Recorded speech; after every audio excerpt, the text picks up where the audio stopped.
For President George W. Bush, a columnist for the Washington Post and a Fox News contributor. First, I'll get your thoughts on that speech. My understanding is you thought it went over very well. It did go over very well. I mean, look, Donald Trump had a big challenge last night, which was he has a huge record of accomplishment in his first year. He passed tax and regulatory reform. He repealed the individual mandate. He's driven ISIS from its caliphate. We've got a booming economy. The economy is growing. The stock market is booming. 45-year low in unemployment. And yet his approval rating going into last night's speech, according to Gallup, was just 38%, which is historically low for an American president in their first year of their presidency. So why is a president who is so successful so unpopular? So what's the answer to Donald Trump's that? job last night was to turn that around. Did he? Had an opportunity because I think he seized the opportunity. His job was to go out and make the pitch to there are millions of Americans out there who like his policies but are not necessarily Trump supporters, and to turn them around and get them around. And he did that very effectively. He reached out to the other side. He was bipartisan. He engaged the other side on a whole host of issues, from workforce reform and funding and right to try legislation to immigration, where he made a major concession and basically, without using the word, said that he would support amnesty for 1.8 million people in exchange for changes in border security. Even leading up to this speech, Mark, and I know you've written a lot about this, and you're writing a lot about this morning, in those moments where he did call out his predecessors, as you just heard him do,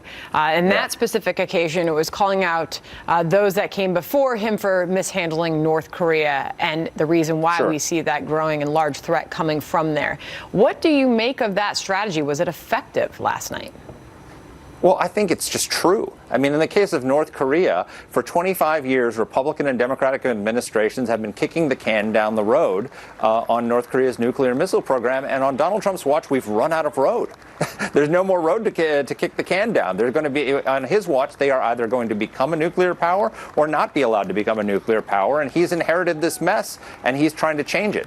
So I think he did that as well. But it's not just on that. I think in immigration, Republican and Democratic presidents have failed to solve the immigration problem. I mean, we've had George W. Bush tried it. Barack Obama didn't really try very hard, but didn't accomplish it on his watch. And it may be just like only Nixon can go to China. It could be only Donald Trump could pass immigration reform. So the question is, how are Democrats going to respond to this? He's done something which is what great leaders do, which is challenge their own base. He really did. When you look at some of the words he used to, as you put it in your piece this morning, make that appeal to Democrats. He said, quote, "It's not enough to come together only in times of tragedy," a very powerful moment. Tonight, I call upon all of us to set aside our differences, to seek out common ground.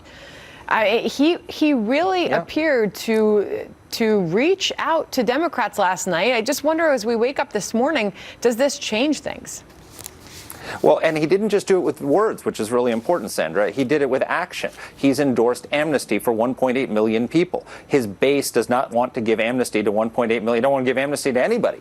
What great leaders do is they challenge their base and reach out to the other side to try and achieve great things for America. Now, the question is, if you look at the demeanor of the Democrats yesterday, you know, the sour faces on the other side of the aisle. I mean, when Donald Trump said those words that you just quoted, Nancy Pelosi was sitting there with her hands in her lap, refusing to clap for unity.